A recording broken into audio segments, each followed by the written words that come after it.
একটা ছেলে বিনতিকে খুন করেছে, কিন্তু সে এখনো ফাঁসি পায়নি। ওর বছর 15 মাত্র, এই জন্য ফাঁসি দেওয়া হবে না। বাংলাদেশের এমনও সব আইন প্রণয়ন করা হয় যেটা আপনারা বাস্তবায়ন করতে পারেন না, তাহলে কেন সেটা প্রণয়ন করবেন আপনারা? আপনাদের তো উচিত ওকে ফাঁসি দেওয়ার। একজন মেয়ে মারা গেছে, ওর নিজের হাতে আইন তুলে নিয়েছে, তাহলে কেন ওর ফাঁসি হবে না?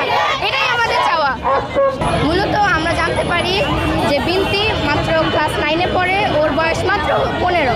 ওর বাসা থেকে বের হয় ওর ভাইয়ের সাথে। তখন আমরা জানতে পারি যে খুনি সিয়াম ওর সাথে হাঁটাহাঁটি করছিল। হঠাৎ করে ওর মাথায় কি হয়, ও মানে বিনতিকে ছুরি মারে। বিনতি তখন একজনের বাসায় গিয়ে যায়, বাসায় যে আন্টিকে বলতেছে, আন্টি আন্টি আমাকে বাঁচান। ও বলছে যে আমাকে হসপিটালে নিয়ে যান, আমাকে বাঁচান, আমাকে সিয়াম মারছে। ও খুনির নাম পর্যন্ত বলে গিয়েছে। ও খুনির নাম বলার পরেও কেন খুনির ফাঁসি হবে না? আমরা সেটার জন্য মানববন্ধন নিয়ে বের হয়েছি।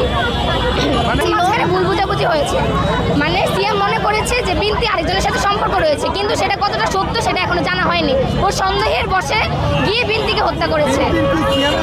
হয়তো ছিল, আমরা জানি না, পূর্বে হয়তো ছিল। মামলা করা হয়েছে থানায়। জি, সেক্ষেত্রে মানে মামলার থানা থেকে কি বলা হয়েছে? থানা থেকে বলা হয়েছে যে তার সর্বোচ্চ শাস্তি দেওয়া হবে। থানা থেকে এটা বলা হয়েছে তার সর্বোচ্চ শাস্তি দেওয়া হবে। এখন আমরা তার ফাঁসি চাই। এখন তার যদি সর্বোচ্চ ফাঁসি দেওয়া হয়, তাকে যদি জেলও রাখা হয়, তার আর কতদিন জেলে থাকবে? তারপরে তো সে একদিন বের হয়ে যাবে। একদিন বের হয়ে এটা কি গ্যারান্টি সে আরেকটা মেয়েকে মারবে না? এটা তার সন্দেহের বসে একদম মারবে না। তাকে তো তার তো মনে হয় মেন্টালিটি ঠিক না। তার মেন্টালিটি ঠিকটা দেখে তো তাকে সে এরকম খুন করে বসছে। ছেলের যে জবানবন্দি নিছে, যে ছেলের কথাটা এখন মিডিয়ার সামনে প্রকাশ করা হয়নি।